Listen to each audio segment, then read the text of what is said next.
नमस्कार दोस्त, आप सब कैसे हैं। मैं सलन कुमार राजपूत यूनिक ज्ञान एकेडमी में आपका हार्दिक स्वागत करता हूं। और आज हम लोग सुनने वाले हैं class 10th math unit number 6 यानी ट्राइएंगल में पार्ट 2 क्वेश्चन नंबर 6 से समझेंगे। इससे पहले पार्ट में हमने आपको क्वेश्चन नंबर 5 तक के सभी क्वेश्चन बता दिए थे, तो आज हम क्वेश्चन 6 से स्टार्ट करेंगे। तो भाई मैं आपसे एक बात कहना चाहूँगा, यदि आपने अभी तक हमारे चैनल यूनिक ज्ञान एकेडमी को सब्सक्राइब नहीं किया तो भाई सब्सक्राइब कर दें और बेल आइकन को दबा करके ऑल पे सेलेक्ट कर लें, जिससे आपको आने वाली प्रत्येक नई वीडियो की नोटिफिकेशन मिलती रहे। भाई ये कार्य जरूर जल्दी से कर लें, जिससे आपको अच्छी से अच्छी तैयारी कर सकें आप बोर्ड एग्जाम 2023 के लिए। तो चलिए स्टार्ट करते हैं क्वेश्चन नंबर 6 को। मैं लगाता हूँ स्लाइड पे। तो क्वेश्चन नंबर 6 ये रहा आपकी स्लाइड पे। बोला जा रहा है समांतर चतुर्भुज ABCD की बढ़ाई गई भुजा AD पर स्थित बिंदु E तथा BE भुजा CD को F पर प्रतिच्छेदित करती है। दर्शाइए कि ABE समरूप है CFD की। देखिए पहले हम ABCD क्या खींचते हैं, चतुर्भुज खींचते हैं समांतर। तो देखिए ABCD हमने एक समांतर चतुर्भुज ये खींच लिया। समांतर होने का मतलब इसकी सभी भुजाएं आपस में क्या है भैया, समांतर है। हमने मान लिया A B और ये C और D, ABCD हमने मान लिया। इसमें क्या दिया है तो लिख लेंगे, दिया है। पहले दिया है, क्वेश्चन नंबर 6 है हमारा। दिया है कि ABCD समांतर चतुर्भुज है। तो इसका मतलब ये वाली भुजा इस वाली के समांतर है, ये वाली भुजा इस वाली भुजा के समांतर है। यानी AB समांतर DC, AB समांतर DC और AD समांतर BC, AD समांतर BC दिया गया है। और क्वेश्चन में बोला जा रहा है AD भुजा बढ़ाई गई, AD भुजा को बढ़ाया गया है। AD भुजा हमने ये बढ़ा दी। AD भुजा पर एक बिंदु E स्थित है। भैया AD भुजा को बढ़ाया गया यहाँ पर, और यहाँ पर एक बिंदु E उपस्थित है। ये मान लिया हमने बिंदु E उपस्थित है। और बोला जा रहा है तथा BE, अब इसका मतलब ये B और E इसको भी मिलाया गया है, इसको भी मिला दिया गया है। देखिए ऐसे, ठीक है। ये BE बन गया हमारा BE। बोला जा रहा है जो BE है वो CD को F बिंदु पर प्रतिच्छेद करते हैं। यहाँ पर F बिंदु है।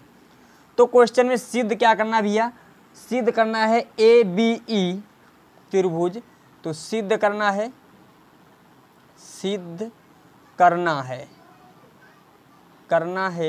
कि त्रिभुज ABE समरूप है किसके, त्रिभुज CFB के, त्रिभुज CFB के ये समरूप है। ये हमें प्रूव करना है। यानी ABE ये वाला पूरा त्रिभुज, देखिए ये वाला पूरा त्रिभुज जो है ये ऐसे, ठीक है। ये पूरा त्रिभुज जो है ये वाला ABE CFB के समरूप है। तो देखिए हम क्या करते हैं भाई, ABE देखिए ये वाला कोण इस वाले कोण के बराबर होगा। क्यों, तो देखिए इसको हमें प्रूव करना है। अब समझिए ये वाला जो एंगल होगा वो इस एंगल के बराबर होगा। क्यों, क्योंकि समांतर चतुर्भुज के सम्मुख कोण क्या होते हैं, बराबर होते हैं। यहाँ पर लिख देंगे कोण जो है BAE, कोण BAE बराबर कोण, पहले लिखते हैं त्रिभुज ABE, त्रिभुज ABE तथा त्रिभुज हम कौन सा ले रहे हैं, त्रिभुज BCF या CFB, ठीक है, CFB से ABE और CFB से। देखिए इन दोनों में हमें क्या क्या मिल रहा है, हम लिख देंगे कोण ABE, कोण BAE हमें मिला। देखो BAE या EAB लिख सकते हैं। कोण BAE बराबर होगा किसके भैया, कोण FCB के, कोण FCB के। क्यों, क्योंकि जो है समांतर चतुर्भुज के सम्मुख कोण है, समांतर चतुर्भुज के सम्मुख कोण, चतुर्भुज के सम्मुख कोण, सम्मुख कोण, सम्मुख, क्योंकि समांतर चतुर्भुज के सम्मुख कोण क्या होते हैं, बराबर होते हैं। ठीक है, ये कैसे मैं आपको बता देता हूँ, समझिए। जैसे ये देखो हमने समांतर, ये यहाँ पर जो बन रहा है ये बीच में बना है समांतर चतुर्भुज बना है, तो जितना एंगल ये वाला बनता है उतना एंगल हमारा ये वाला बनेगा। ठीक है, जितना एंगल ये वाला बनेगा उतना ही एंगल हमारा ये वाला बनेगा, ऐसा है, क्योंकि संगत कोण। अब देखिए जितना एंगल ये वाला बना है उतना ही एंगल हमारा ये वाला बनेगा, मतलब ये दोनों जब एंगल बराबर हो गए हैं तो ये वाला एंगल और ये वाला एंगल भी आपस में बराबर हो जाएगा। अब समझिए, जब इतना एंगल, भाई इसका बराबर वाला पार्ट मैं आपको थोड़ा ऐसे बताता हूँ, समझो। जितना एंगल, देखो बेटा, जितना एंगल ये बनेगा, जितना एंगल हमारा ये बनेगा उतना ही एंगल ये बनेगा, या हम इसको ये बनेगा। ठीक है, कह सकते हैं। अब देखिए जितना एंगल, ऐसे समझो, ये जितना एंगल बन रहा है उतना एंगल ये वाला बनेगा, बोलो, क्योंकि ये कौन से एकांतर कोण हो गए। जितना एंगल ये वाला बन रहा है उतना ये वाला भी एंगल हमारा बनेगा। क्यों? इसलिए बनेगा क्योंकि ये संगत कोण है। अब देखिए ये भी, यहाँ पर भी 180 डिग्री का पूरा बन रहा था और यहाँ पर भी 180 डिग्री का पूरा बन रहा था। जब भैया इतना ही इसके बराबर यहाँ से मान लेते, इसका मान लिया 60 है, तो इसमें से 60 निकाला गया, तो इसमें से भी 60 तो निकाला गया, तो यहाँ पर भी 120 आ गया, यहाँ पर भी 120 आ गया। अर्थात जो है समांतर चतुर्भुज के सम्मुख कोण क्या होते हैं, बराबर होते हैं। नोट कर लीजिए आप लोग भी यहाँ पर। अब देखिए हमें क्या करना है, ये वाली किरण और ये वाली किरण दोनों क्या हैं, AD और BC आपस में समांतर हैं। AD समांतर BC है और जिन पर हमने क्या, एक तिर्यक रेखा BE, देखो ये तिर्यक रेखा, भाई ये दोनों समांतर है ना, ऐसे तो है, ये दोनों समांतर हो, तो इन पर देखो तिर्यक रेखा हो गई। AD समांतर BE है, जिस पर या जिन पर एक तिर्यक रेखा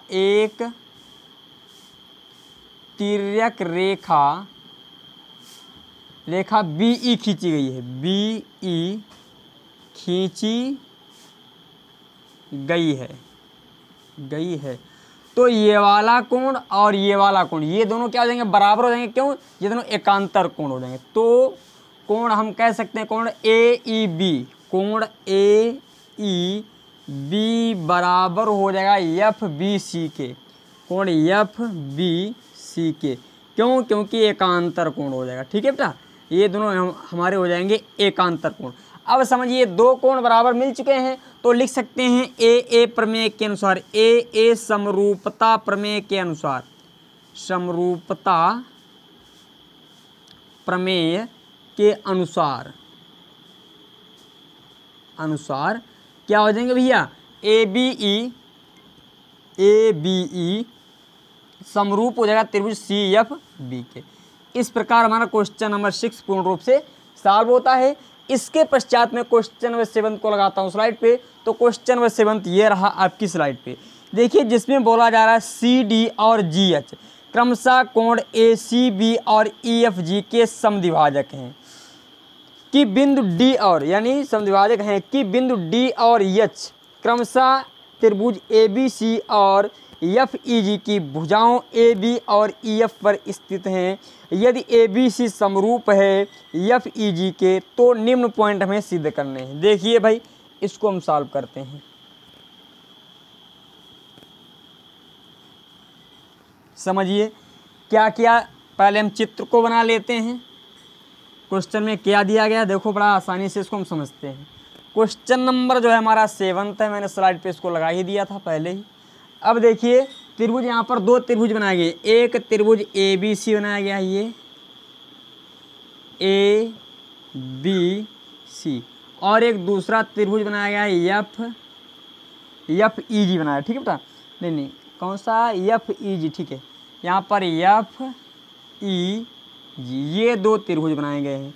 बोला जा रहा है CD और GH, जो CD है, CD यहाँ पर D बिंदु, जो CD है वो कोण ACB का समद्विभाजक है। देखो कोण ACB का समद्विभाजक, इसका मतलब ये वाला जो भाग है इस वाले भाग के बराबर हो जाएगा, ऐसे तो है। फिर बोला जा रहा है जो GH है वो कोण ई जी एफ यानी जो जी एच, अब यहाँ पर एक बिंदु एच खींचा गया है। अब ये जो लाइन खींची गई ये वाली, ये क्या है, इस वाले कोण का समद्विभाजक। इसका मतलब ये वाला जो एंगल है वो इस वाले एंगल के बराबर हो जाएगा, ये दे रखा है। ठीक है, ये दोनों आपस में क्या हो जाएंगे भैया, बराबर हो जाएंगे। फिर देखिए बिंदु डी और एच, जो डी है और ये एच, बोला जा रहा दिए गए हैं कहाँ पर भैया, एक तो ए बी भुजा पर है, बिल्कुल ये भी राइट है, और दूसरा जो है एफ ई भुजा पर, एफ ई भुजा पर है। और क्या दिया गया है, तो दिया क्या गया, देखो इतना चित्र और दिया गया लिख लेते हैं, दिया गया है, दिया गया है कि ए बी सी जो है वो समरूप है एफ ई जी के। त्रिभुज ए बी सी, त्रिभुज ए बी सी समरूप है एफ ई जी के। जब ये समरूप होते हैं तो सभी कोण क्या होते हैं, बराबर होते हैं। तो हम कह सकते हैं कोण ए बराबर कोण एफ दिया गया है, कोण ए बराबर कोण एफ दिया गया है, कोण बी बराबर कोण ई दिया गया है, कोण बी बराबर कोण ई दिया गया है, और कोण सी बराबर कोण जी दिया गया है। ठीक है, ये दिया गया है। और इनकी भुजाओं का अनुपात भी बराबर हो जाएगा, क्योंकि समरूप हैं तो हम कह सकते हैं भुजाओं का अनुपात भी बराबर हो जाएगा। ए बी बट्टे क्या होगा भैया, F E equal A C बट्टे एफ जी यूकल बी सी बट्टे ई जी, ये सब चीज़ें क्या होंगी, हमारी बराबर होंगी। इतना सब कुछ जो है दिया गया है, ये समरूप कह देता है तो इतना सब कुछ दिया गया, समझ लीजिए। अब हमें सिद्ध क्या करना, देखिए पहले पॉइंट में हमें सिद्ध करना है सी डी अपान जी एच यूकल जो है वो ए सी अपान एफ जी के है, ए सी अपान एफ जी के बराबर है, एफ जी के। अब देखो भैया सी डी और जी एच इन्हीं दिनों में है, तो हम क्या करते हैं, ये दोनों त्रिभुज लेते हैं पहले को, इसको सिद्ध करने के लिए हम क्या करते हैं, त्रिभुज सी डी बी तथा F H E, C D B और एफ एच ई लेते हैं। ठीक है, या G H E, C D B और जी एच ई। ठीक है, त्रिभुज कौन सा ले रहे हैं, त्रिभुज सी डी बी एवं त्रिभुज जी एच ई, इन दोनों त्रिभुजों से हम बात करते हैं। ठीक है, ये दोनों त्रिभुज ले रहे हैं। समझिए भाई, कोण जो ए है यहाँ पर देखिए, ये वाला कोण बी जो है कोण एफ के बराबर, तो कोण ई के बराबर दिया है, यहाँ पर लिख देंगे कोण डी बी सी, कोण डी बी सी बराबर किसके, एच ई जी के, कोण एच ई जी के बराबर क्या भैया, दिया गया है, ये भैया ऊपर ही दिया गया है।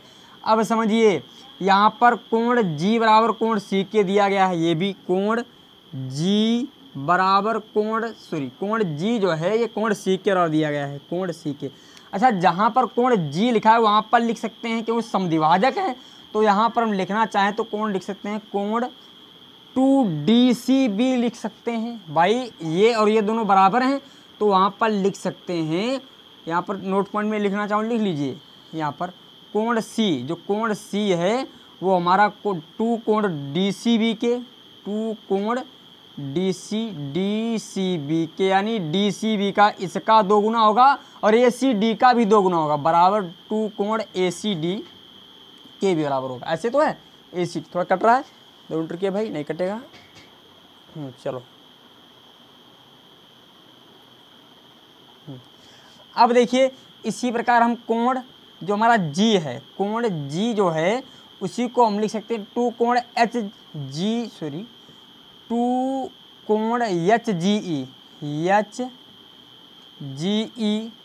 इसी प्रकार 2 कोण हम लिख सकते हैं FGH लिख सकते हैं। ऐसे तो है, ये दोनों कोण क्या हो जाएंगे, बराबर हो जाएंगे। अब समझिए ध्यान से, जहाँ पर हमें कोण G लिखा है और वहाँ पर 2 कोण यानी 2 कोण DCB लिख सकते हैं। यूकल जहाँ पर कोण जहाँ पर कोण G लिखा है भैया, कोण G के स्थान पर लिखेंगे HGE, क्योंकि भाई ये वाला त्रिभुज ले रहे हैं ना, HGE, यहाँ पर लिखेंगे 2 कोण HGE। यूक्ल जहाँ पर कोण सी लिखा है वहाँ पर लिखेंगे टू कोण डी सी बी, 2 से 2 कट गया कोण एच जी ई, यूक्ल आ गया कोण डी सी बी के। भैया इसका मतलब ये वाला जो कोण है इस वाले कोण के बराबर हमने सिद्ध कर दिया है। अब देखो ये तो कोण दिया ही गया था, ये मैंने क्या किया सिद्ध कर दिया, मतलब 2 कोण हमने बराबर सिद्ध कर दिए। तो लिख देंगे ए समरूपता प्रमेय के अनुसार, ए समरूपता प्रमेय के अनुसार, प्रमेय के अनुसार अनुसार भैया त्रिभुज सी डी बी समरूप हो जाएगा त्रिभुज जी एच ई के। जब ये समरूप हैं तो उनकी भुजाओं का अनुपात भी क्या होगा बराबर होगा, यानी सी डी बटे जी कर सकते हैं। तो हम कह सकते हैं तो सी डी बटे जी ई यूक्ल भैया इसकी भुजा देखो यहाँ पर लिखा है ए सी, देखो भैया ए सी बटे मतलब अब हमें लिखना बी सी। भाई इसका आधार ले लीजिए और बट्टे में इसका आधार ले लीजिए। भाई इसका ये वाली भुजा देखो इसके बट्टे में ये वाली भुजा कर दी, इसके बट्टे में हम ये वाली भुजा कर देंगे, ऐसे तो है। तो भैया बी सी बटे एफ जी करेंगे। अब देखो भैया यहाँ पर समझिए जो बी सी बटे एफ जी है किसके बराबर, ए सी बटे एफ जी के बराबर है। बी सी बटे सॉरी यहाँ पर एफ जी मत लिखो क्योंकि ई जी है भैया, ई जी लिखिए ई जी। बी सी देखो बी सी के बट्टे ई जी तो करेंगे, या ये वाला एफ है ये ई है, तो जहाँ पर बी सी बट्टे ई जी लिखा है वहाँ पर क्या लिख सकते हैं ए सी बट्टे एफ जी लिख सकते हैं। तो यहाँ पर हम लिखना चाहें तो सी डी बट्टे जी एच के स्थान पर हम लिख सकते हैं ए सी बट्टे एफ जी, और यही हमको क्या करना था प्रूव्ड करना था, प्रूव्ड हो चुका है। ठीक है, अब देखिए दूसरे पॉइंट में हमें क्या प्रूव करना था, दूसरे पॉइंट में प्रूव करना था डी त्रिभुज डी सी बी समरूप है त्रिभुज एच जी ई के, त्रिभुज एच जी ई के। मतलब देखो D C B H G E K, वही तो देखो डी सी बी मतलब ये समरूप हैं। यहाँ पर हम सिद्ध कर चुके हैं भाई, जहाँ यहाँ पर सी डी भी लिया है उसको डी सी बी और एच जी ई। भाई यहाँ पर देखो उनकी भुजाओं का अनुपात तुमने सिद्ध कर दिया है, तो भुजाओं का अनुपात बराबर हो गया। यहाँ पर लिख लीजिए दूसरे पॉइंट में, इसको सिद्ध करके दिखा देता हूँ। इसका पहले स्क्रीनशॉट ले लीजिए फिर आपको बताते हैं। देखिए इसको मैं रफ करता हूँ, ठीक है। देखो भाई हमें जो है समीकरण एक से क्या ज्ञात है, एक से ज्ञात हो चुका है सी डी बटे जी एच। भाई अभी यहाँ पर जो निकाला था सी डी बटे जी एच बराबर निकला था बी सी अपान ई जी निकला था, बी सी अपान ई जी ये निकला था भैया। देखो ये अभी हमने निकाला था इससे जस्ट पहले। तो देखिए दो भुजाओं का अनुपात बराबर हो गया, कोण बी बराबर कोण ई दे रखा है, कोण बी बराबर कोण ई दिया है। ये हमने सिद्ध किया था बेटा, ये अभी क्या किया था हमने सिद्ध किया था, और ये हमारा क्या है दिया गया है।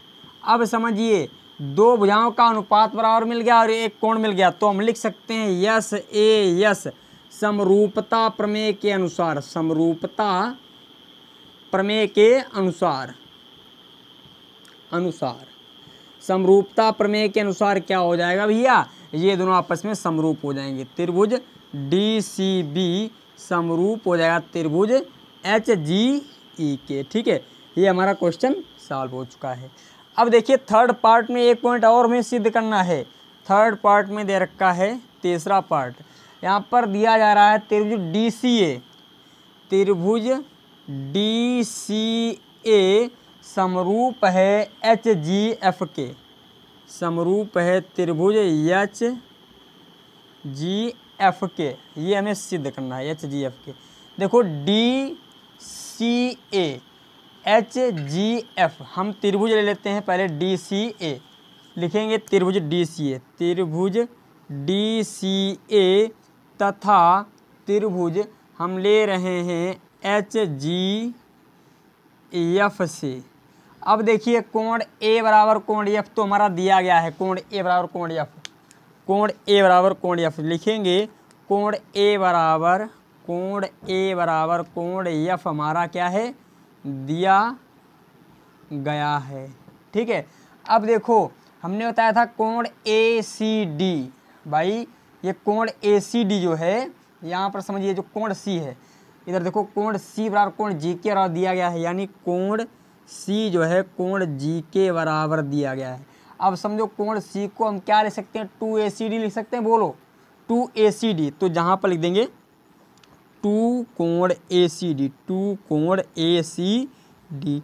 जहाँ पर जी लिखा है वहाँ पर 2 कोण FGH लिख सकते हैं, FGH, 2 कोण FGH। 2 से 2 कट गया, कोण ACD बराबर कोण FGH आ चुका है। अब समझिए ये तो बराबर दिया था, ये हमने क्या किया है, सिद्ध कर लिया है। अब देखो दो कोण बराबर मिल चुके हैं, तो हम लिख सकते हैं ए समरूपता प्रमेय के अनुसार, ए समरूपता प्रमेय के अनुसार, प्रमेय के अनुसार क्या हो जाएगा भैया, अनुसार ए समरूपता प्रमेय के अनुसार त्रिभुज DCA समरूप हो जाएगा त्रिभुज HGF के। ठीक है, HGF के समरूप हो जाएगा। इस प्रकार हमारा ये वाला क्वेश्चन पूर्ण रूप से सॉल्व होता है। अब समझिए ध्यान से, हम क्या करते हैं, क्वेश्चन में 8 को लगाते हैं स्लाइड पे। तो पहले आप इसका स्क्रीनशॉट लीजिएगा। अब देखिए क्वेश्चन नंबर 8 ये रहा आपकी स्लाइड पे, जिसमें क्या बोला जा रहा है समझेंगे ध्यान से। इसको मैं रफ करता हूँ। पहले देखो स्क्रीनशॉट लेते रहिए और समझते रहिए, जहाँ पर समझ में ना आए वहाँ पर तुरंत कमेंट करके जो है बताइएगा, मैं आपको सोल्यूशन दूंगा। मैंने आपको बताया है, यदि कहीं पर दिक्कत हो तो हमारे ऑफिशियल नंबर 9118920840 पर आप जो है व्हाट्सएप करें। देखो जो हमारा ऑफिशियल नंबर है 9118920840 पे व्हाट्सएप करेंगे, उस पर आपको सोल्यूशन मिलेगा। ठीक है, कोई भी समस्या आती है मैथ्स और फिजिक्स से रिलेटेड, कहीं पर भी कोई भी डाउट आता है तो आप इस पर जरूर व्हाट्सएप करें। मैं आपको हर संभव कोशिश करूंगा सोल्यूशन देने की, बहुत ही जल्द सोल्यूशन आपको मिल जाएगा। ठीक है, चलो अब देखते हैं क्वेश्चन नंबर 8 को। तो देखिए क्वेश्चन नंबर 8 में बोला जा रहा है त्रिभुज ABC की भुजा BC पर बिंदु D इस प्रकार स्थित है। देखो त्रिभुज ABC पहले हम बना लेते हैं भैया।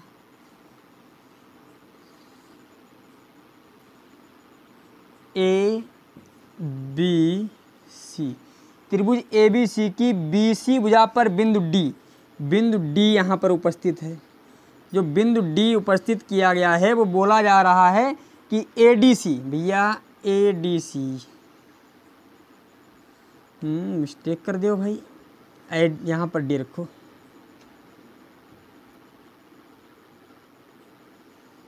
ठीक है, ये D हमने यहाँ पर रखा। ठीक है, ADC समझिए ध्यान से, ये D है। इस प्रकार उपस्थित किया गया है कि कोण ADC जो है कोण BAC के, ADC ये वाला जो कोण है ADC वो BAC के बराबर, ये इस पूरे कोण के बराबर है। ये वाला जो कोण है ये वाला इस पूरे कोण के बराबर ये दिया गया है। तो हमें प्रूव करना है CA² जो है, पहले दिया क्या गया है, दिया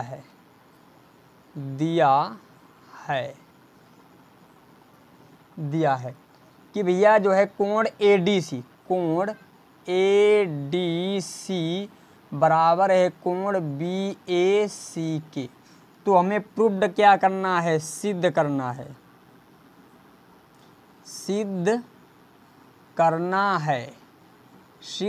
है हमको CA² इक्वल CB × CD, ये हमको सिद्ध करना है। तो हम क्या करते हैं, पहले त्रिभुज ABC ले लेते हैं और ADC, दोनों त्रिभुज ले लेते हैं, त्रिभुज ABC एवं त्रिभुज ADC से। ठीक है,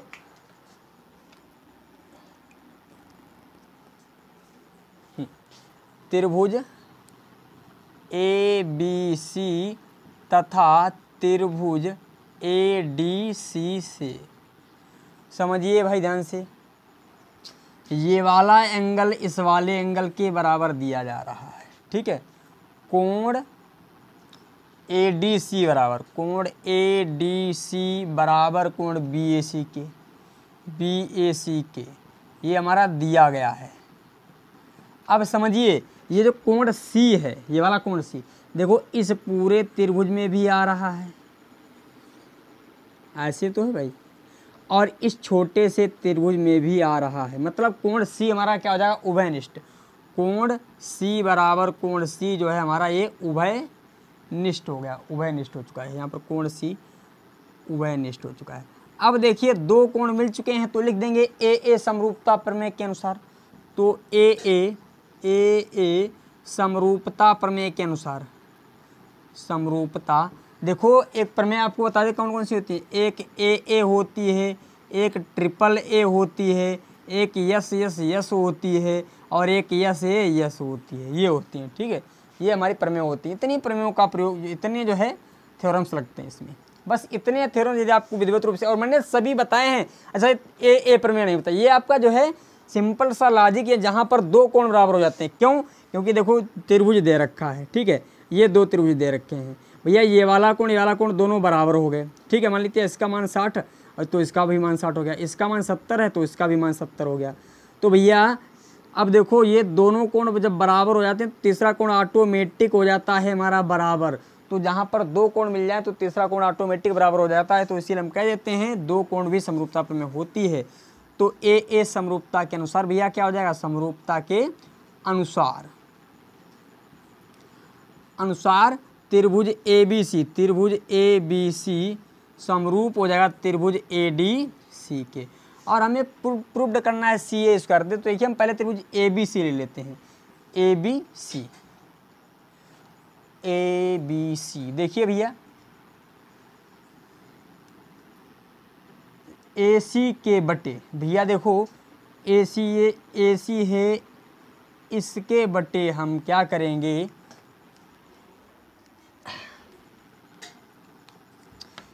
ए सी अपान इस वाली भुजा के बटे हमने कर दिया सी डी, ए सी बटे सी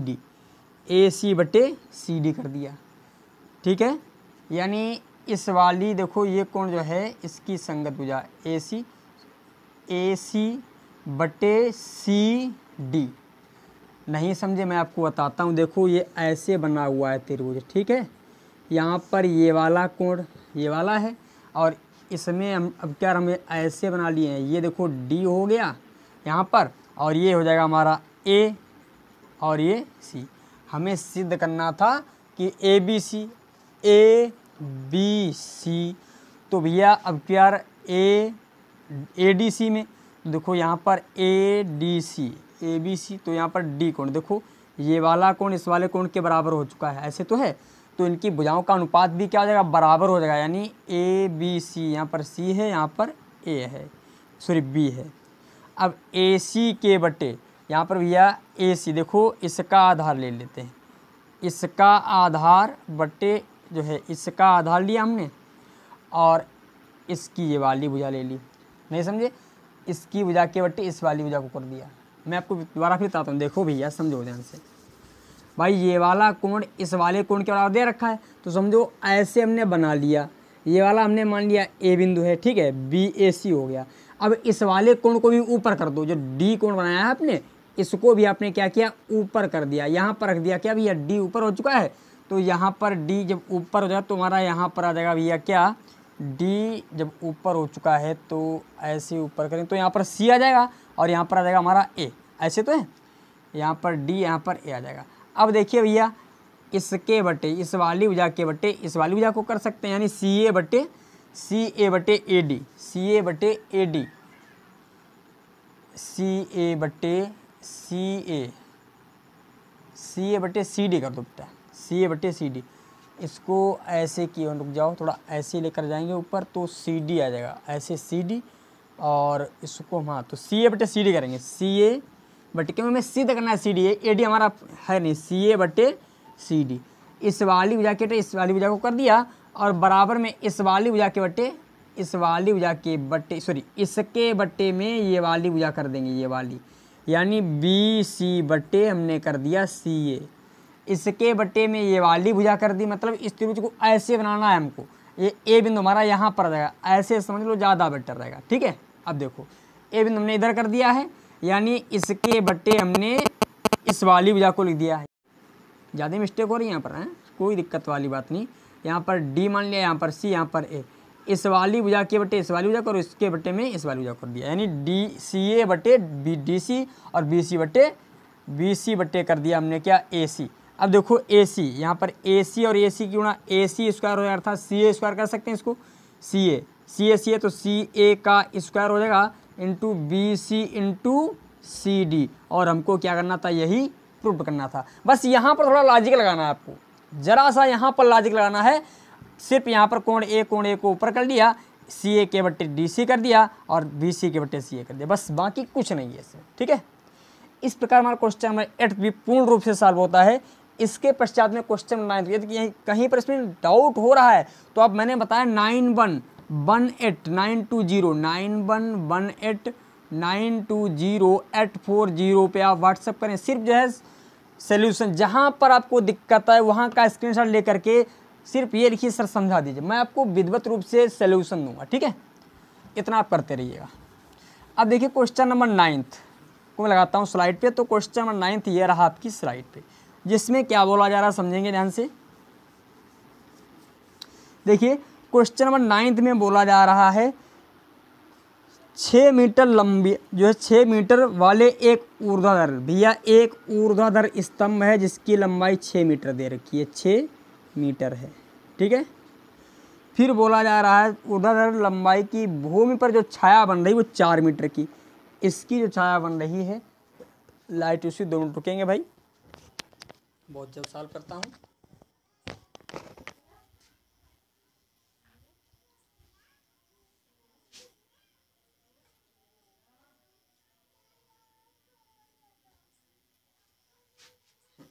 चलिए थोड़ा कमज़ोर है फिलहाल, फिर भी आपको इस तरह से समझ में आता रहेगा, दिखाई पड़ता रहेगा, ठीक है। देखिए इसकी जो लंबाई दे रखी वो कितनी दे रखी, 4 दे रखी। ये जो लंबाई दी गई है कितनी, 4 है, ये लंबाई, ठीक है। फिर बोला जा रहा है तो हमने इसको इससे मिला दिया। अगले पॉइंट में बोला जा रहा है जबकि उसी समय एक मीनार की छाया 28 मीटर है। उसी समय मतलब एक मीनार, ये हो गई मीनार, ठीक है। ये हमने मान लिया यहाँ पर ये मीनार हो गई, छोटा सा यहाँ पर चित्र हमने बना दिया, ये मीनार हो गई। मीनार की जो छाया है कितनी है भैया, 28 मीटर, ये दे रखी है 28 मीटर। अब समझिए मीनार कितनी दे रखी है, 28 मीटर। तो उसी समय तो यहाँ पर ये वाला एंगल 90 का बन रहा है, उसी समय है। तो एक कार हम यहाँ पर एक कर लेते हैं, देखो दोनों ज़्यादा बेटर रहेगा, उसी स्थान पर रखो। तो इस मीनार को हमने इसी स्थान पर, ये देखो अब ये हो गई मीनार, यहाँ तक तो स्तंभ था, अब इतनी हो गई हमारी क्या, मीनार। अब मीनार जो बन रही है उसकी जो छाया बताया जा रहा है कितनी बन रही भैया, उसकी छाया 28 मीटर है। देखो इसकी जो छाया है कितनी बन गई, 28 मीटर। तो देखिए ये वाला कोण जितना बन रहा है उतना ही हमारा क्या बनेगा, सॉरी ये इसमें बनना, देखो ये उभयनिष्ठ हो गया है। तो हम कह सकते हैं ए बी सी और इसको मान लेंगे डी और इसको मान लेंगे ई। मीनार की जो है ऊंचाई, मीनार की ऊंचाई दे रखी, क्वेश्चन नंबर 9 है। मीनार की ऊंचाई, मीनार की ऊंचाई जो है भैया मान ली हमने क्या है, बी डी है। तथा स्तंभ की ऊंचाई, स्तंभ की ऊंचाई, ऊंचाई जो हमारी दे रखी है ए बी का जो मान दिया गया है वो 6 दिया गया है। तथा जो है स्तंभ की परछाई, स्तंभ की परछाई जो दे रखी है, परछाई कितनी दे रखी है, 4। और इसकी परछाई हमें ज्ञात करनी है। तो इसकी ये परछाई भी दे रखी भैया, इसका मान भी दे रखा 28, ठीक है। मीनार की परछाई कितनी दे रखी है, मीनार की परछाई जो दे रखी है वो भैया 28 है। तो हमें ऊंचाई ज्ञात करनी। तो देखो भैया इसके बटे यानी ए बी के बटे हम ए डी कर दें, या ए डी के बटे ए बी, बड़ी भुजा के बटे छोटी भुजा, यानी ए डी बटे ए बी, ए डी नहीं बी डी लिखेंगे, बी डी बटे ए बी कर दिया। इसी प्रकार बी ई बटे बी सी कर देंगे, बी ई बटे बी सी कर देंगे। बी डी का मान हमें ज्ञात है नहीं, ए बी का मान ज्ञात है कितना 6 बराबर बी ई का मान, देखो बी से ई तक का मान, ये जो बी ई है कितनी दे रखी है 28, तो 28 वैल्यू पुट कर दिया। बी सी का मान कितना दे रखा है, बी से सी तक 4 दे रखा है, तो 4 वैल्यू पुट कर दिया। अब देखो 4 सते 28, तो बी डी बटे 6 बराबर कितना आ जाएगा 7, तो भैया बी डी यूक्ल 7 गुणे 6, 7 गुणे 6 अर्थात 42। जो बी डी आ जाएगा वो कितना आ जाएगा 42 मीटर, अर्थात जो मीनार की जो ऊंचाई है वो 42 मीटर है। ये जो ऊंचाई कितनी है भैया, ये हमारी 42 मीटर है। इस प्रकार हमारा क्वेश्चन वाला सॉल्व हो चुका है। ठीक है, इसका आप ले लीजिएगा स्क्रीनशॉट, विधिवत रूप से नोट भी करते रहिए क्योंकि बहुत इंपॉर्टेंस रखते हैं जो है सभी क्वेश्चन बोर्ड एग्जाम के लिए। ठीक है, यदि आप पढ़ोगे नहीं, क्योंकि एक एक पॉइंट को समझिए, जहाँ पर कोई दिक्कत हो पूछते रहिए, कमेंट करते रहिए जो है, परंतु विधिवत रूप से नोट करते रहिए। मेन चीज़ जो है रिवीजन। ठीक है, चलो इस प्रकार क्वेश्चन नंबर 9 सॉल्व होता है। अब देखिए क्वेश्चन नंबर 10 को लगाता हूँ स्लाइड पे। तो क्वेश्चन नंबर 10 ये रहा आपकी स्लाइड, जिसमें क्या बोला जा रहा है समझिए ध्यान से। क्वेश्चन नंबर 10 में बोला जा रहा है जो है ए डी और पी एम त्रिभुज ए बी सी और पी क्यू आर की क्रमशः मध्यिकाएं हैं। ए डी और पी एम मतलब पहले त्रिभुज, दोनों त्रिभुजों में बनाते हैं। एक त्रिभुज बना लिया A B C, A B C, और एक जो है पी क्यू आर है। इसकी वजह जो है मध्यिका दे रखी, मध्यिका क्या करती है, 2 बराबर भागों में बांटती है। ए डी हो गया, इसकी मध्यिका क्या होगी, पी एम हो गई। बोला जा रहा है ये वाला जो भाग है इस वाले भाग के बराबर है, ये वाला जो भाग है वो इस वाले भाग के बराबर है। इतना दिया गया है। फिर बोला जा रहा है जबकि ए बी सी समरूप है पी क्यू, सब कुछ दे दिया भाई। दिया क्या है देखो, नोट कर लेते हैं। दिया है, ये क्वेश्चन नंबर हमारा है 10th। दिया है त्रिभुज ए बी सी समरूप है त्रिभुज पी क्यू आर के, ऐसे तो है। तो भैया ए बी सी समरूप है, तो इसका मतलब सभी कोण क्या हो जाएंगे, बराबर हो जाएंगे। तो हम कह सकते हैं तो कोण ए बराबर कोण पी होगा, ये वाला कोण पूरा इस वाले कोण के बराबर होगा। ठीक है, और कोण बी बराबर कोण क्यू के होगा, ये वाला कोण इस वाले कोण के। कोण सी बराबर हमारा कोण आर के होगा, कोण सी बराबर कोण आर के। और क्या भैया, भुजाओं का अनुपात भी बराबर होगा, यानी ए डी बटे पी क्यू होगा, ए बी बटे पी क्यू। यूक्ल में ए सी बटे पी आर होगा, ए सी बटे पी आर। इसके बटे ये वाली भुजा की, इसके बटे ये वाली भुजा की, इस वाली बी सी के बटे हम क्यू आर कर देंगे, बी सी बटे क्यू आर। इतना दिया गया है। ठीक है, तो हमें प्रूव्ड क्या करना है, प्रूव्ड करना है, सिद्ध कीजिए ए बी अपान, तो यहाँ पर लिख लेते हैं सिद्ध क्या करना है, सिद्ध करना है,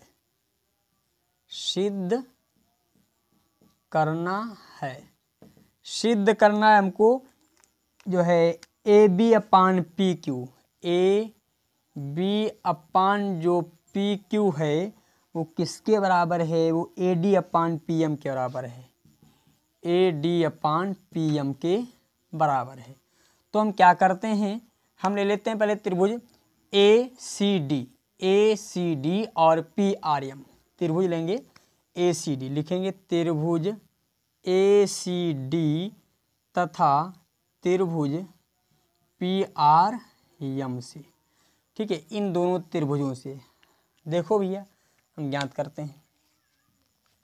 हमें दिया जा रहा है ए सी बट्टे पी आर, तो दिया गया है ए सी बट्टे पी आर, यहाँ पर नोट कर लेते हैं ए सी बट्टे पी आर, ए सी बट्टे पी आर यूक्ल बी सी बट्टे क्यू आर दिया गया। देखो ए सी बट्टे पी आर, बी सी बट्टे क्यू आर, बी सी बट्टे क्यू आर, ये हमारा दिया गया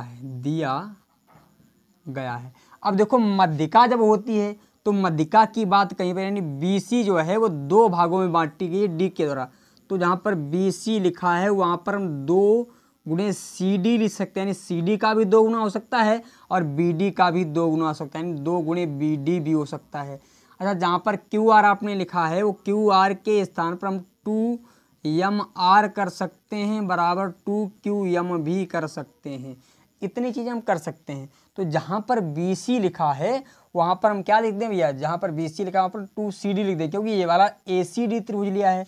तो वहाँ पर AC/PR यूकल BC के स्थान पर 2CD लिख दिया। यूकल जहाँ पर QR लिखा है वहाँ पर हम देखो MR, क्योंकि इधर का त्रिभुज ले रहे हो तो यहाँ पर 2MR लिख दिया, 2MR। 2 से 2 हमारा कट जाएगा तो AC/PR यूकल CD/MR। अब देखो ये वाली भुजा और ये वाली भुजा और भैया इतनी भुजा का इतनी भुजा का, यानी दोनों, ये देखो दो संलग्न भुजाओं का अनुपात हमें बराबर सिद्ध हो चुका है। और ये वाला कोण जो है इस वाले कोण के, यानी कोण C बराबर कोण R दिया जा रहा है। कोण C बराबर कोण R हमारा क्या है, दिया गया है। अब समझिए दो भुजाओं का अनुपात मिल गया और एक कोण मिल गया है, तो लिख देंगे SAS, दो भुजाओं का अनुपात और एक कोण SAS प्रमेय के अनुसार, प्रमेय के अनुसार SAS प्रमेय के अनुसार क्या हो जाएगा भैया, त्रिभुज ACD समरूप हो जाएगा त्रिभुज PRM के। जब ये समरूप हो गया है तो हम ये भी तो कह सकते हैं इन भुजाओं का अनुपात भी क्या हो जाएगा, बराबर हो जाएगा। तो हम कह सकते हैं AD/PM, यानी समझिए इस भुजा के बट्टे इस वाली भुजा को कर दिया बराबर AC/PR, इस वाली भुजा के बट्टे इस वाली भुजा को कर दिया। इसी प्रकार जो है CD/MR कर सकते हैं। अब समझिए हमें प्रूव्ड क्या करना था, AB/PQ और बराबर AD/EM। देखो हम इतने को ले लेते हैं, इतने को AD/PM ऐसे रहने दिया यूकल AC/PR। अब देखो भैया AC/PR और क्या दे रखा है, इसको अच्छा समीकरण 1 मान लो, ज़्यादा बेटर रहेगा। अब देखिए जब इसको समीकरण 1 मान लिया तो हमारा दिया गया है AB/PQ यूकल AC/PR। इसको क्वेश्चन नंबर 2 मान लिया। समीकरण 1 व 2 की हम कर लेते हैं तुलना, लिख देंगे समीकरण 1 व 2 की तुलना करने पर, ठीक है। समीकरण 1 व 2 की तुलना करने पर इन दोनों की हम क्या करते हैं भैया, तुलना कर देते हैं। और जैसे ही तुलना करेंगे तो तुलना करते हैं बराबर में रखिए, अर्थात AD/PM। मैं यहाँ पर पहले समीकरण AD/PM बराबर AC/PR लिख दिया बराबर AB/PQ यूकल AC/PR लिख दिया। ये दोनों आपस में कट गए तो भैया AD/PM यूकल AB/PQ हमारा आ जाएगा। और यही हमको क्या करना था, प्रूव करना था। इस प्रकार हमारा क्वेश्चन नंबर 10th जो है पूर्ण रूप से 10th पूर्ण रूप से सॉल्व होता है। इसके पश्चात में क्वेश्चन नंबर 11th को लगाता हूँ स्लाइड पे। तो क्वेश्चन नंबर 11th ये रहा आपकी स्लाइड पे। पहले तो आप इसका स्क्रीनशॉट ले लीजिएगा, ठीक है। अब देखते हैं क्वेश्चन नंबर 11th को हम लोग समझेंगे ध्यान से। चलो मैं इसको रफ करता हूँ।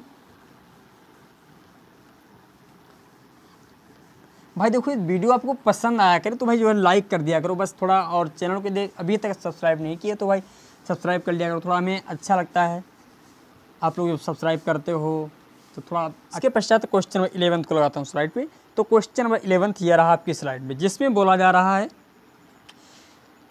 समलंब ABCD, जिसमें AB समांतर DC दे रखा है के विकर्ण AC और BD परस्पर बिंदु O पर प्रतिच्छेदित करते हैं। दो त्रिभुजों की समरूपता कसौटी का प्रयोग करते हुए दर्शाइए कि OA/OC यूकल OB/OD है। तो देखिए भैया यहाँ पर हम पहले समलंब चतुर्भुज बना लेते हैं। ये हमारा समलंब चतुर्भुज है, ठीक है। ये समलंब चतुर्भुज हो चुका है। ABCD। अब समझिए इसको हमने इससे मिला दिया और इसको हमने इससे मिला दिया। ये दोनों विकर्ण हमारे बिंदु O पर प्रतिच्छेदित कर रहे हैं। तो दिया क्या गया इसको हम लिख लेते हैं, दिया गया है, दिया है ये वाली भुजा जो है इस वाली भुजा के समांतर इतना दिया गया है केवल, ए बी समांतर है भैया डी सी के। और सिद्ध क्या करना भैया, लिख लेते हैं, सिद्ध करना है, सिद्ध करना है, सिद्ध करना है हमको ओ ए अपान ओ सी यूकल है ओ बी अपान ओ डी के, ये हमें सिद्ध करना है। तो देखिए हम कौन सा त्रिभुज ए ओ बी और त्रिभुज डी ओ सी लेते हैं, त्रिभुज ए ओ बी तथा त्रिभुज डी ओ सी से, मतलब ए ओ बी ये वाला और डी ओ सी ये वाला, दोनों त्रिभुज लेते हैं। ठीक है, तो देखो जितना एंगल भाई ये दोनों जब समांतर तो ये वाला जितना एंगल बन रहा है उतना एंगल हमारा ये वाला बन जाएगा बोलो। यानी हम लिख देंगे कोण ओ डी सी बराबर, कोण ओ डी सी बराबर होगा ओ बी ई के, कोण ओ बी ई के। क्यों? क्योंकि ये एकांतर कोण हो जाएंगे भैया। ठीक है, क्योंकि समांतर भुजा भी है ना, ये दे रखा है यहाँ पर, लिख लीजिए ए बी समांतर डी सी है, इसीलिए हो जाएंगे। ठीक है, अब देखो ये वाला कोण इस वाले कोण के बराबर हो जाएगा, शीर्षाभिमुख कोण हो जाएंगे। कोण डी ओ सी बराबर, कोण डी ओ सी बराबर कोण ए ओ बी के हो जाएगा। ठीक है, ये क्यों? क्योंकि ये शीर्षाभिमुख कोण हो जाएंगे, शीर्षाभिमुख कोण।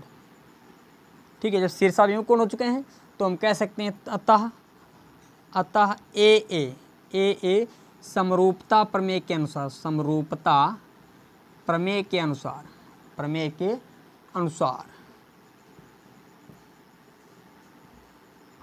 क्या हो जाएगा भैया, त्रिभुज ए ओ बी समरूप हो जाएगा त्रिभुज डी ओ सी के। जब ये समरूप हो चुके हैं तो उनकी भुजाओं का अनुपात भी क्या हो जाएगा, बराबर। तो इस वाली भुजा के बटे इस वाली भुजा को कर देंगे और इस वाली भुजा के बटे इस वाली भुजा को कर देंगे। अच्छा, ये कैसे, मतलब ये हम मिलाने कर रहे हैं क्या? नहीं, इसको उठाइए और सीधा कर दो। बिल्कुल देखो, इसको जो है ऐसे कर दीजिए, ऐसे उठकर ऐसे ले जाओ। देखो बी को इधर लाए और ए को उधर ले गए, ऐसे देखो बन गया ऐसे, ये ओ यहाँ पर आ गया। अब देखो यहाँ पर इसके बटे, देखो अब इसको भूल जाओ, वाला त्रिभुज नहीं है, इस वाली भुजा के मैं देखो दूसरा कलर यूज करके बताता हूँ आपको। ठीक है, देखो भैया इसको हमने ऐसे उठाया, देखो ऐसे क्या किया है, बी को ऐसे, देखो ऐसे बी को इधर लाए खींचकर और ए को उधर ले गए, इस वाली भुजा के बटे इस वाली भुजा को कर दिया। और हमने क्या किया है, इस वाली भुजा के बटे इस वाली भुजा कर दिया, बस बाकी कुछ नहीं किया। ए ओ यानी ओ ए अपान ओ सी कर दिया, यूकल ओ बी यानी ओ बी अपान ओ डी कर दिया। बस हमको क्या करना था, यही प्रूव्ड करना था। जब समरूप है तो इस वाली भुजा के बटे इस वाली भुजा कर दिया और इस वाली भुजा के बटे इस वाली भुजा को कर दिया। इस प्रकार हमारा क्वेश्चन नंबर 11 पूर्ण रूप से सॉल्व होता है। इसके पश्चात मैं क्वेश्चन नंबर 12 को लगाता हूँ स्लाइड पे। तो क्वेश्चन नंबर 12 ये रहा आपकी स्लाइड पे, जिसमें क्या बोला जा रहा है समझिए ध्यान से। इसको मैं रफ करता हूँ, इसका आप स्क्रीनशॉट ले लीजिए और विधिवत रूप से समझते रहिए भाई क्वेश्चनों को। मैं आपको चित्र बनाकर अलग जो समझाता हूँ, ये आप कोशिश करते रहिए, अपनी कॉपी पर भी बना लीजिए अलग, जिससे आपको कभी देखें बोर्ड एग्जाम के लिए जाएँ तो आपको समझ में आसानी रहे। ठीक है, आपको ये दिक्कत ना हो कैसे आया था। आकृति में जो है दिया गया है Q R upon Q S equal Q T upon P R तथा कोण 1 बराबर कोण 2। तो दर्शाइए त्रिभुज पी क्यू एस जो है समरूप है टी क्यू आर के। देखिए दिया गया है, दिया है भैया हमारा Q R upon Q S equal Q T upon P R, ये हमें दिया गया है। और कोण 1 बराबर कोण 2, ये चीज़ें दे रखी हैं। तो हमें सिद्ध क्या करना है, सिद्ध करना है, यहाँ पर लिख देते हैं, सिद्ध करना है भैया त्रिभुज पी क्यू एस, त्रिभुज पी क्यू एस जो है समरूप है टी क्यू आर के। ठीक है, टी क्यू आर के। तो हम पहले चित्र यहाँ पर बनाते हैं। देखिए ये चित्र हमारा इस प्रकार से बना हुआ है यहाँ पर। और आप लोग भी बना लेंगे, ठीक है। यहाँ पर एक बिंदु ये P दिया गया है और ये S दिया गया है, ऐसे मिलाया गया है, और एक रेखा ऐसे, यहाँ पर R बिंदु दिया गया है, यहाँ पर Q है, यहाँ पर T है, ठीक है। ये हमारा दिया गया है। ये इसको कोण 2 माना गया है और इसको कोण 1 माना गया है, ऐसा है। तो दिया क्या गया देखो भैया, कोण 1 बराबर कोण 2 है, तो कोण 1 के सामने की भुजा देखो इस वाले त्रिभुज PQR में, त्रिभुज PQR तथा त्रिभुज जो है PQR, हाँ त्रिभुज PQR में लेते हैं, त्रिभुज PQR से, त्रिभुज PQR से, ठीक है।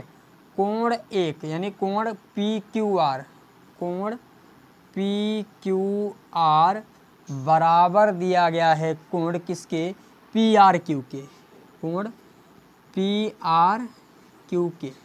ये वाला कोण जो इस वाले कोण के बराबर है, तो हम कह सकते हैं ये समद्विबाहु त्रिभुज है। तो समद्विबाहु त्रिभुज में भैया ये वाली भुजा इस वाली भुजा के बराबर हो जाएगी। अतः त्रिभुज PQR समद्विबाहु त्रिभुज है, समद्विबाहु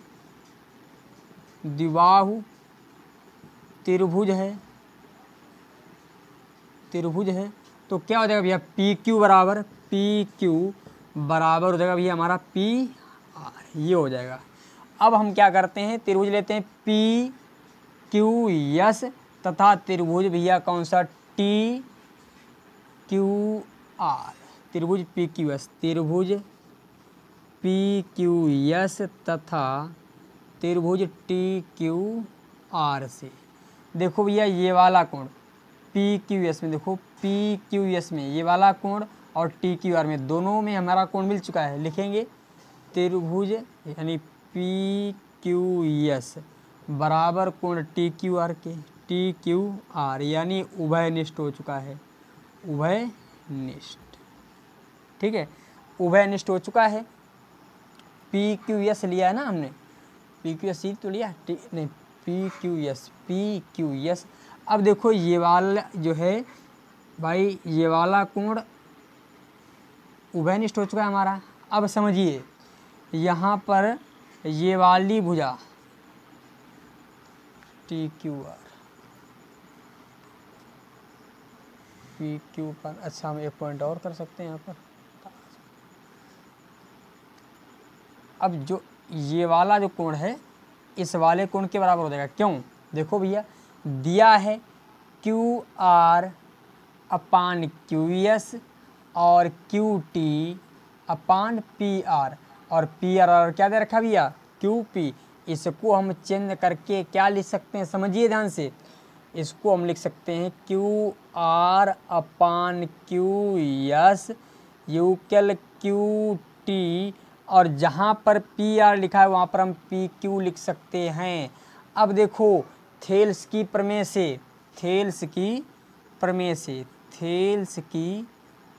के अनुसार ये वाली जो भुजा हो जाएगी इस वाली भुजा के समांतर हो जाएगी, ऐसे तो है। तो हम कह सकते हैं PS समांतर हो जाएगी भैया TR के।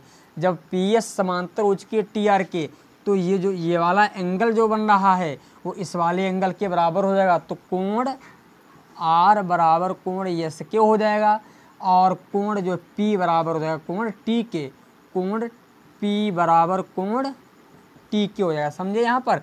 अब देखो ये वाला कोण तुम्हारा उभयनिष्ठ मिल रहा था, और कोण S बराबर कोण R मिल चुका है। कोण S बराबर कोण R हमने क्या किया, ऊपर सिद्ध किया है। ये हमने क्या किया बेटा, सिद्ध किया है। अब देखो कोण R बराबर कोण S तो सिद्ध किया था, इसी पर कोण P और कोण T भी सिद्ध किया है। कोण P बराबर कोण T भी सिद्ध किया। तो देखो तीनों कोण मिल चुके हैं, तो लिख देंगे ए समरूपता प्रमेय के अनुसार, समरूपता प्रमेय के अनुसार ए समरूपता प्रमेय के अनुसार क्या हो जाएंगे भैया, दोनों त्रिभुज यानी त्रिभुज PQS समरूप हो जाएगा TQR के। समझे। हमने क्या किया, इस प्रकार जो है प्रूव कर दिया। इस प्रकार हमारा क्वेश्चन नंबर 12 भी पूर्ण रूप से सॉल्व होता है। यदि आपको समझ में आना, मैं एक बार इसको दोबारा फिर से बताता हूँ। देखो समझो ध्यान से, हमने क्या किया, पहले ये वाला त्रिभुज लिया पी क्यू आर में, पी क्यू आर में इस वाली भुजा को इस वाली भुजा के बराबर सिद्ध कर दिया, ठीक है। फिर देखो जहाँ पर पी आर दे रखा था उसके स्थान पर हमने पी क्यू लिख दिया। तो देखो भैया यहाँ पर Q R upon Q S, ठीक है। ये थेल्स की जो है कौन सी प्रमेय है, क्यू आर, मतलब ये थेल्स जो है उपप्रमेय नंबर 1, यहाँ पर लिख दीजिए उपप्रमेय नंबर 1, ज़्यादा बेटर रहेगा भाई, उपप्रमेय नंबर 1 से, ठीक है। उपप्रमेय नंबर 1 से देखो Q R upon Q S, इसी प्रकार Q T upon P Q. तो उपप्रमेय नंबर 2 कहती है यदि ऐसा कहीं पर अनुपात दे रखा है तो वो दोनों भुजाएं क्या होती हैं, परस्पर समांतर होती हैं। तो हमने समझ लिया जो पी एस होगा वो टी आर के समांतर होगा। तो हमने कह दिया ये जो आर बन रहा है वो इसके बराबर हो जाएगा, क्यों, क्योंकि ये संगत कोण है। ऐसे तो है, ये क्या हो जाएंगे, ये संगत कोण। इसी प्रकार ये वाले भी हमारे क्या हो जाएंगे, संगत कोण। अब हमने क्या किया, देखो यहाँ पर त्रिभुज पी क्यू एस ले लिया और टी क्यू आर ले लिया। तो ये वाला एंगल इस वाले एंगल के बराबर, देखो हमने ये देखो सीधी, देखो ये वाला जो कोण क्यू है भाई टी क्यू आर में भी बन रहा है, समझ थोड़ा, टी क्यू आर में भी बन रहा है और पी क्यू एस में भी, यानी ये वाला तो हमारा उभयनिष्ठ हो गया। और ये वाला जो है एंगल इस वाले एंगल के बराबर हमने सिद्ध किया है, और ये वाला भी एंगल हमने क्या किया, देखो यहाँ पर सिद्ध किया है। तो लिख दिया ए समरूपता प्रमेय के अनुसार ये दोनों क्या हो जाएंगे भैया, हमारे समरूप हो जाएंगे, ठीक है। इस प्रकार हमारा क्वेश्चन नंबर 12 भी पूर्ण रूप से सॉल्व होता है। और आज का लेक्चर रहेगा हमारा यहीं तक, और अगले लेक्चर में आपसे मुलाकात होगी। क्वेश्चन नंबर जो है 13 से लेकर के 18 तक के सभी क्वेश्चन समझेंगे। यदि आपको वीडियो पसंद आई हो तो भाई वीडियो को लाइक कर दिया करो, जिससे लाइक से बस आपका कोई भी खर्चा नहीं होता, आपका कोई भी पैसा नहीं आता है, थोड़ा मुझे जो है मोटिवेशन ये मिलता है, मैं आपको अच्छे से अच्छा कंटेंट दे पाता हूँ। धन्यवाद, थैंक यू।